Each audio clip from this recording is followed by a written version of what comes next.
So hello students and welcome back to yet another video by Genome Biotech. In this video tutorial, we would be talking about the mechanism of vision, that how does our eyes make us able to visualize the different objects around ourselves. Okay, so in what manner we are going to visualize the different types of objects via our eyes, which are unique organs present in the human body that gives us the ability in order to visualize the different materials. Okay, sorry, this is not a good diagram.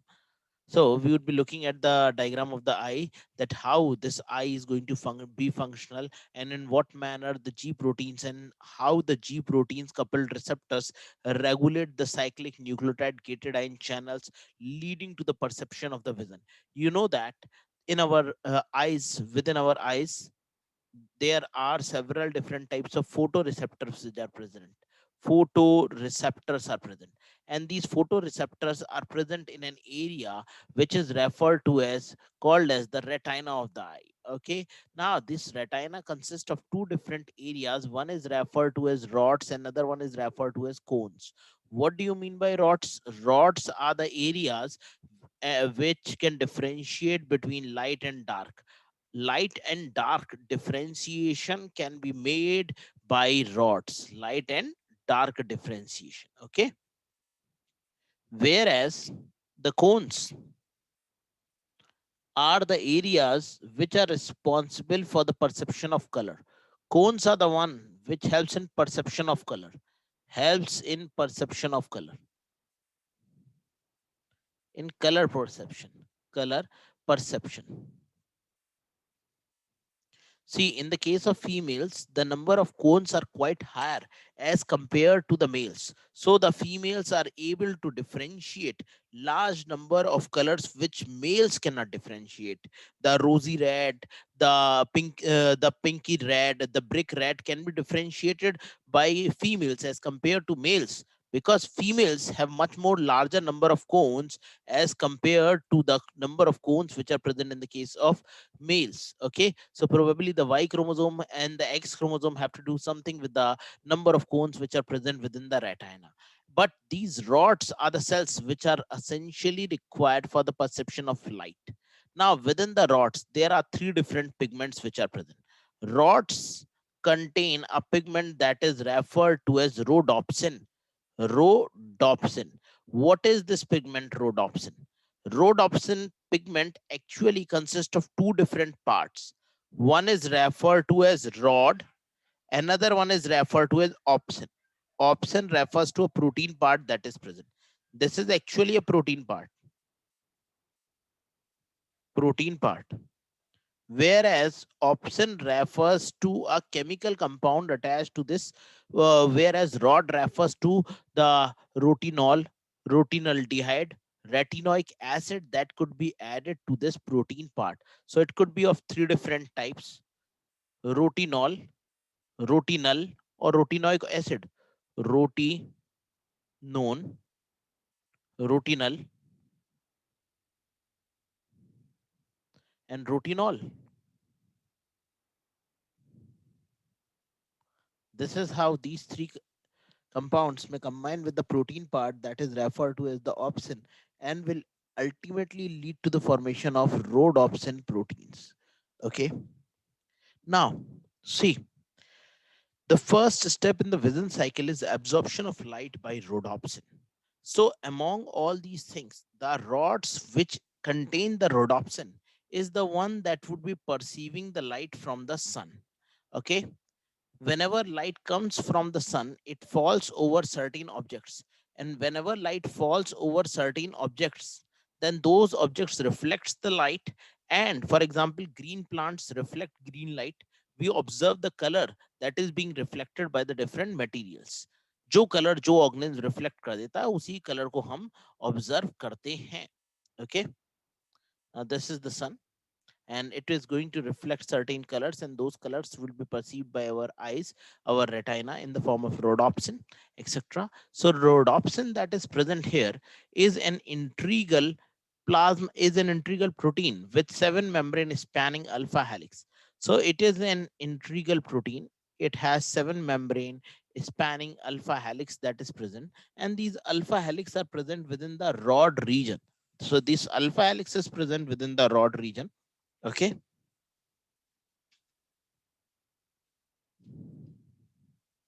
It is this alpha helix that is responsible for the rhodopsin protein formation. So rhodopsin, which is an integral protein with seven membrane spanning alpha helix present in the rod cells. Now this rhodopsin, as it is a serpentine receptor. So basically, what is this? This rhodopsin is a type of GPCR molecule. ये rhodopsin होता क्या है? ये rhodopsin एक GPCR molecule का ही एक type है. This is a type of a GPCR molecule only. Okay, so this is a specialized type of GPCR. GPCR. Okay, the light absorbing pigment is referred to as chromophore. 11 cis retinal is covalently attached to opsin. All these molecules are covalently attached to the protein part, and the protein part is referred to as the opsin protein, as it is been told here. Okay, the protein component of the rhodopsin. When a photon is absorbed by the retinal component of rhodopsin, the energy causes photochemical changes. The energy which falls over your retina induces several different types of photochemical changes. 11 cis retinal is converted into all transretinal. So it is this 11 cis retinal that is going to be transformed into all transretinal. Okay. Once 11 cis retinal gets converted into all transretinal, the change in the structure of the chromophore causes conformational change in rhodopsin molecule. See, it is this sunlight. This is the sunlight that is entering and is present in the form of H nu, converting 11 cis retinal into all transretinal. Then this change is being perceived by a protein transducin, and transducin is going to be acting as a heterotrimeric GTPR binding protein. It binds with either GDP or GTP. Okay, when it is dark, then this protein is going to bound with GDP, and when it is light, this GDP will be replaced with the GTP molecule from the cytosol. So whenever there is a light in the retina of your eye, in the retina layer of your eye, okay, making an eye, trying to make an eye, my drawing is not so good. Okay, this is the lens of the eye. Then the innermost layer would be referred to as the retinal layer. I'm just making the retinal layer red, indicating the large number of blood vesicles that are being associated with the retinal layer. Okay, this is the retinal layer that is present. Now this retinal layer contains several number of cells which are present. Okay, and those are the bipolar cells which are present. Whenever the radiations are going to fall over this retina, the cells are going to perceive the signal. These are the serpentine receptors which are present. They will, this rhodopsin protein will absorb the light. Okay, the absorption of light causes the interconversion of 11 cis retinal to all transretinal. Once all transretinal is being produced, the change in the once 11 cis retinal is converted into all transretinal, this change in the structure of chromophore causes conformational change in rhodopsin molecule. Okay, so the rhodopsin molecule is going to be altered, and as the rhodopsin is going to alter, it is going to activate over another protein, and that protein is commonly referred to as transducin. It is this transducin which is actually a type of GPCR. This transducin is nothing else than a GPCR molecule. So this is a G protein coupled receptors. It will get bounded with the GTP molecule and will activate the process. See, when rhodopsin is excited by the light, it interact with transducin. See, when rhodopsin is excited by the light, it interacts with another protein called as transducin, catalyzing the replacement of a bound GDP by GTP molecule in the cytosol. Transducin then dissociates and carries the signal from the excited receptor to the effector molecule cyclic GMP phosphodiesterase. Then see this, the falling of the light activate rhodopsin. Rhodopsin activate transducin. Transducin act as a GPCR. It is the one that will be activating the enzyme cyclic GMP phosphodiesterase. Once the phosphodiesterase enzyme is being activated, it will convert the cyclic GMP into GMP. Once this GMP is going to be produced, okay, the level of the cyclic GMP is going to fall down. The decreasing level of the cyclic GMP concentration causes cyclic GMP gated ion to close. See, the resulting decrease in the cytoplasmic cyclic GMP concentration will cause the ion channel to get closed. As the ion channel will get closed, once this ion channel, particular ion channel gets closed, then such ion channels will not allow any other ion to move inside, leading to the formation of a wave of hyperpolarization rather than a depolarization. Just a second. It will lead to the production of a particular wave of hyperpolarization. Okay, in this way, a wave of hyperpolarization can be generated. So Okay. see, dear all students, if you are going to visualize it now here, okay, that the cyclic GMP phosphodiesterase activity by the DIS complex is completely inverse to the activity of the adenylate cyclase enzyme.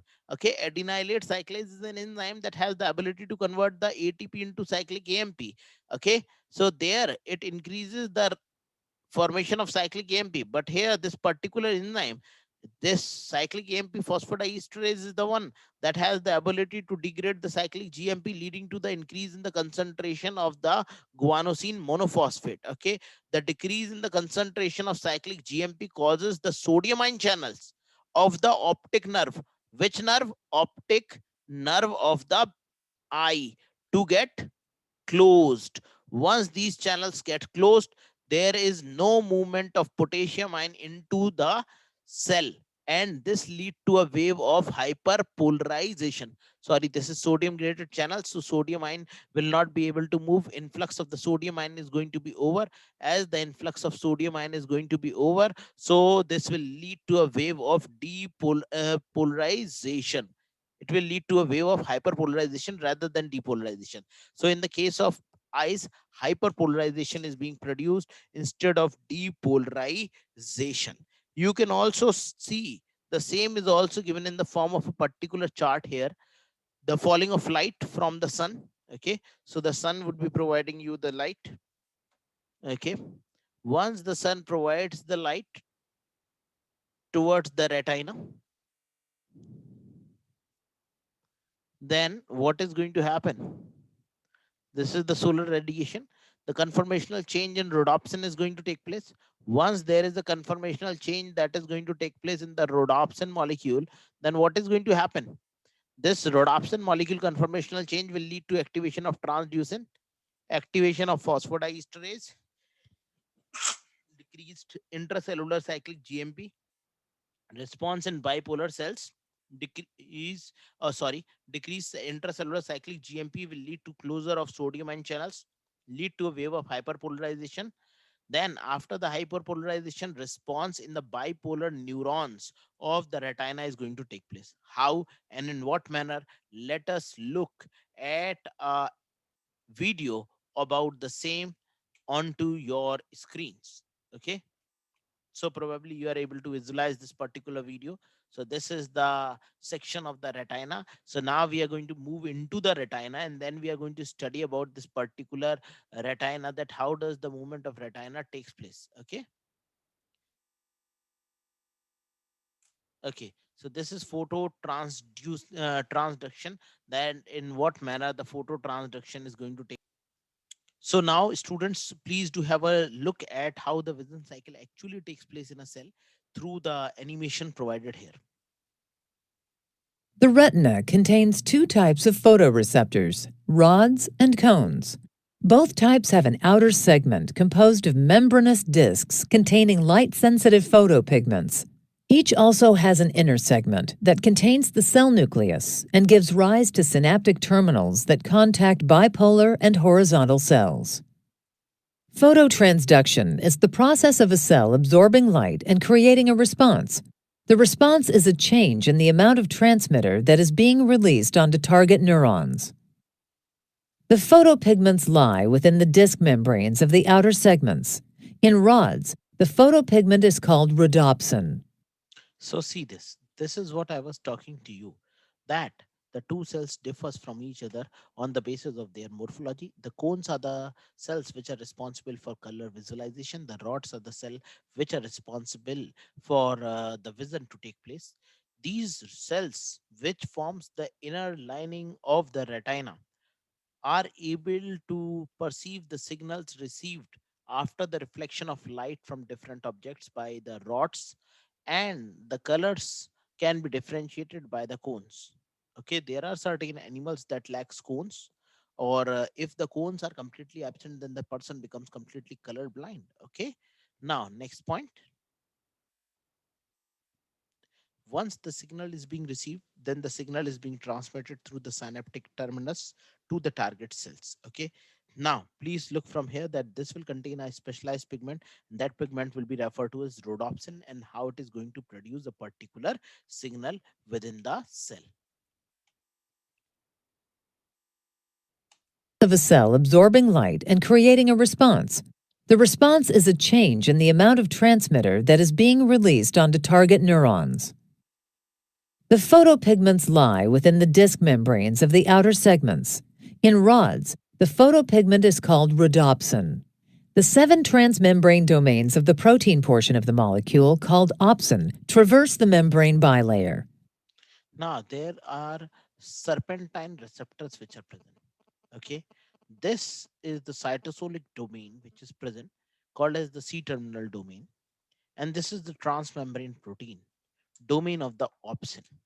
Opsin contain the pigment present in the form of rhodopsin, that is present in the case of 11 cis retinal, and 11 cis retinal remains covalently bounded with the opsin protein, making the structure of rhodopsin as explained to you in Pathfinder.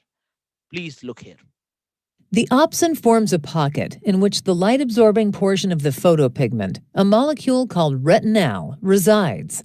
The photopigments in the rods and the 3 types of cones differ in the protein portion of the molecule, which tunes retinal to absorb specific wavelengths of light. Here, Now, here the retinal is present, and it is going to perceive whether the light is present or not. And then it is going to produce a signal towards the transducin protein. retinal is in a conformation called 11 cis, with cis referring to 2 hydrogen atoms being on the same side of an important double bond. When retinal absorbs a photon of light, a component of this double bond breaks, allowing free rotation about the bond. This change in retinal to an all-trans form triggers a series of alterations in the opsin component of the molecule. Now, see this. It is this molecular change from the 11 cis retinal to all trans retinal that is responsible for the transmission change that has taken place. To see this, please look here what is written. See, it is very clearly mentioned by Pranav sir that 11 cis retinal is the pigment that is going to absorb the light. Okay, once the 11 cis retinal is going to absorb the light, now this 11 cis retinal remains in association with opsin protein, and it is going to get transformed into all trans retinal. This is what I have shown to you. There was a cis conformation of the retinal which has been transformed to the trans conformation of the retinal that we have seen. Please look here.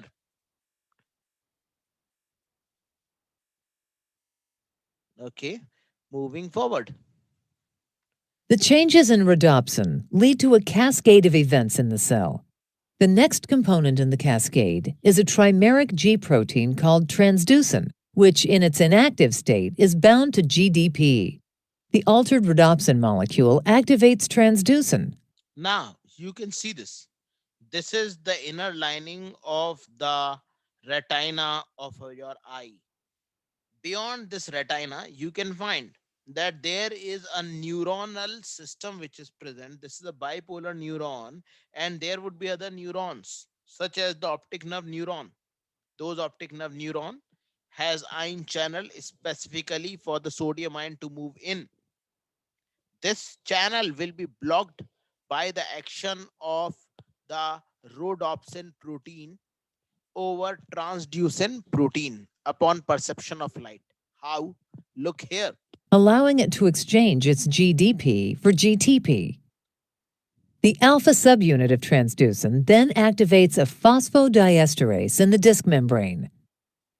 Phosphodiesterase hydrolyzes cyclic GMP, thus lowering the concentration of cyclic GMP throughout the outer segment. As the concentration of cyclic GMP falls, this molecule no longer binds to and holds open ion channels in the surface of the outer segment membrane. Let's compare the action of the ion channels in the light and in the dark. In the dark, Now, please understand this is the key important point that I have already explained it to you here. In this key important point, what you are going to get is that, see, whenever the rhodopsin has gotten activated, it has activated a trimeric GPCR protein.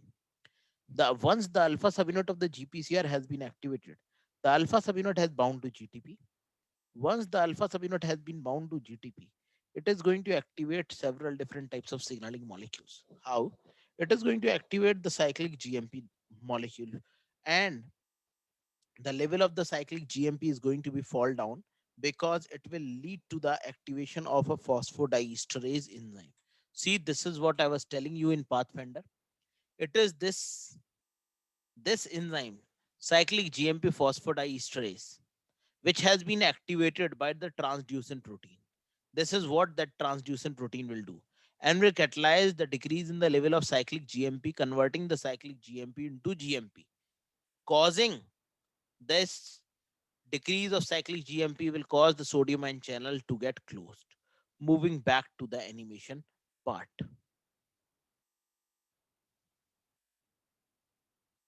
Please read from here.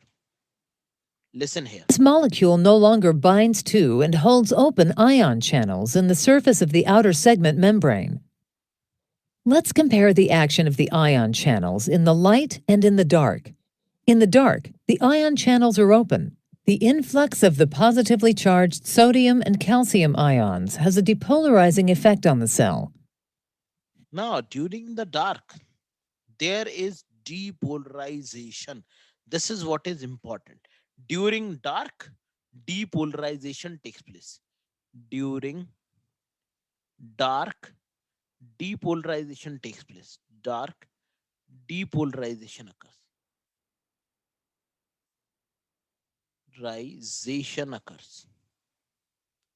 Now, what occurs during the daytime?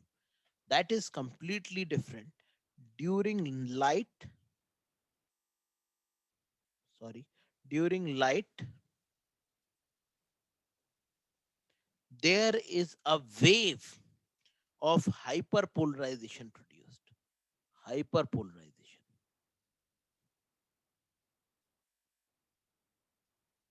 And this hyperpolarization is going to take place, occurs. This is how the light and the dark components are being controlled. Moving forward and making the animation on.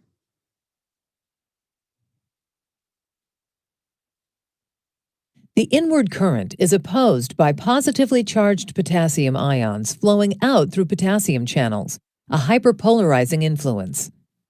The combined result of these ion flows, however, is the depolarization of photoreceptors in the dark.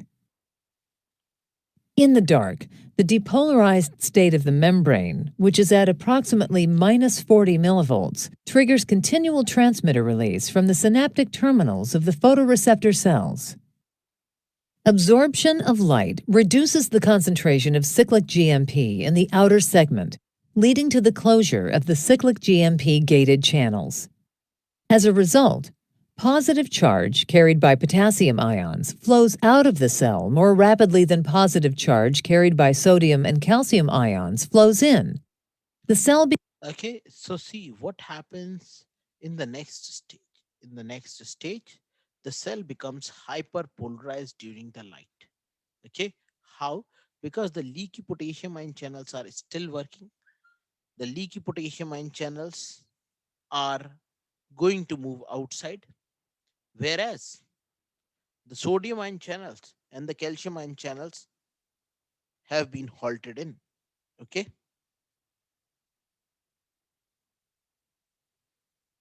Becomes hyperpolarized, that is, more negative, and decreases its release of transmitter. One of the important features of this cascade is that it provides enormous signal amplification.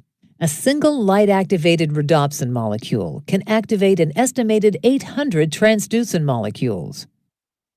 Although each transducin activates only one phosphodiesterase molecule, each phosphodiesterase is capable of breaking down as many as 6 cyclic GMP molecules, resulting in the closure of approximately 200 ion channels. So This there are more than 200 ion channels that could be broken down. And once more than 200 ion channels have been broken down, then this will cause the degradation of several thousands of ion channel to take place. Once all those thousands ion channels have been broken down, then the process of signal transduction will not be able to take place here. Then the cell signaling pathway will go on. number of channels represents 2% of the number of channels in each rod that are open in the dark, and their closure causes a net change in the membrane potential of about 1 millivolt. Proteins in the photoreceptor limit the duration of this amplifying cascade and restore the various molecules to their inactivated states. Activated rhodopsin is rapidly phosphorylated by rhodopsin kinase, which permits the protein arrestin to bind to rhodopsin. Now, see, once the signal has been passed on, then after the passing of the signal, the cell must return back to its original state. Okay. Now, for that particular process to take place, there is a protein cascade pathway that is going to be working. And that protein cascade pathway involves the protein called as arrestin. Okay. So that pathway is going to be activated by serine kinase, rhodopsin specific kinase, a phosphorylase that will be activating the cytosolic tail of activating rhodopsin and partially inhibit the ability of the rhodopsin to activate transduction. An inhibitory protein called as arrestin then bind to the regulatory GPCR subunit, which act like GTPase activating protein, binding to activated transducer, stimulate the transducin to hydrolyze its bound GTP molecule to GDP. Okay, so this is the process that will take place, restoring the activity of the cell. Bound arrestin blocks the ability of activated rhodopsin to activate transducin, thus effectively truncating the phototransduction cascade. By hydrolyzing GTP, activated transducin has a built-in timing mechanism to turn itself off shortly after becoming activated. Without activated transducin, phosphodiesterase also turns off.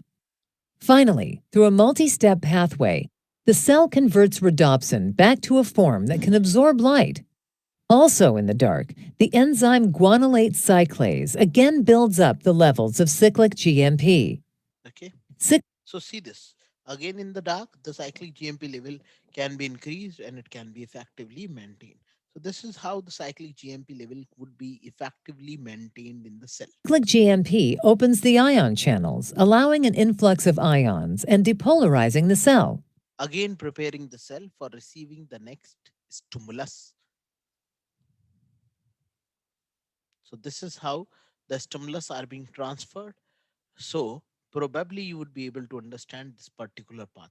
Now, as I told you, the signal has been transmitted, but after the transmission of the signal has taken place, the rhodopsin molecules have to again come back to their resting state in the form of 11 cis retinol. Okay. Once it has to be converted into 11 cis retinol, then it can perceive another signal. Second, a rhodopsin specific kinase, a serine kinase, phosphorylate the cytosolic tail of the activated rhodopsin molecule. It is going to phosphorylate the cytosolic tail of the rhodopsin molecule and inhibit the ability of the rhodopsin to activate transducin. an inhibitory protein is going to be present there, and that inhibitory protein is called commonly referred to as the arrestin protein. It binds to the phosphorylase rhodopsin, inhibiting rhodopsin activity, and will be further inhibiting the activity of the rhodopsin molecule. At the same time, as rhodopsin is being shut off, a regulatory a regulation of the G proteins in the form of RGS protein, which act like GTPase activating protein, binds to activate transducin. There is another protein that is referred to as the RGS protein, and it is this regulator of G protein signaling protein RGS that will act as GTPase activating protein. It will cause the activating transducin to hydrolyze its GTP and to become again inactivated in order to take the next signal. How? Please have a look here.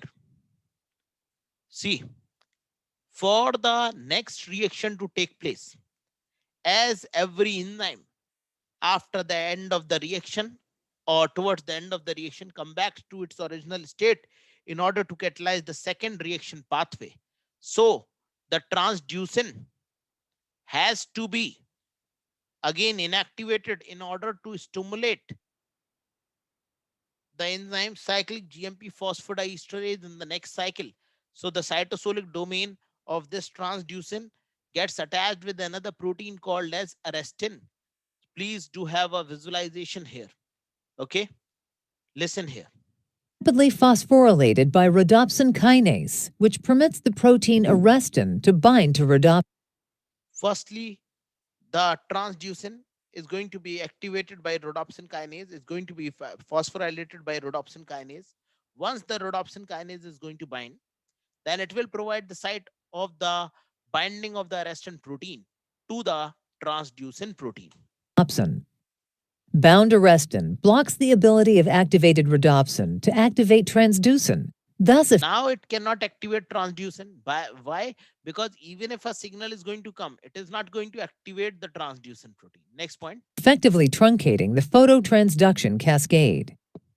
By hydrolyzing GTP, activated transducin has a built-in timing mechanism to turn itself off shortly after becoming activated. Without activated transducin, phosphodiesterase also turns off. Now, Finally, through a because there is no activated transducin protein, so phosphodiesterase has been turned off. Now what will happen?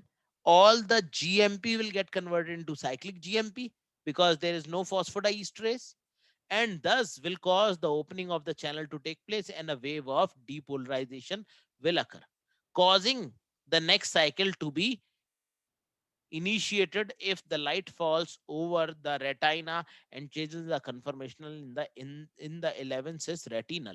multi-step pathway, the cell converts rhodopsin back to a form that can absorb light. Also in the dark, the enzyme guanylate cyclase again builds up the levels of cyclic GMP. Cyclic GMP opens the ion channels, allowing an influx of ions and depolarizing the cell. Again, the cell has been made depolarized. So this is how the cell is going to function.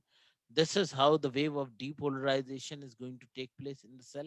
And this is how the cell is going to again come back to its normal state. And with this, we have completely finished the topic of vision cycle in this class. Tomorrow class, morning class, we are going to start with the ion channel linked receptor as there is Sunday. So I would be telling you the specific timings and we'll meet tomorrow. Good night. Bye bye.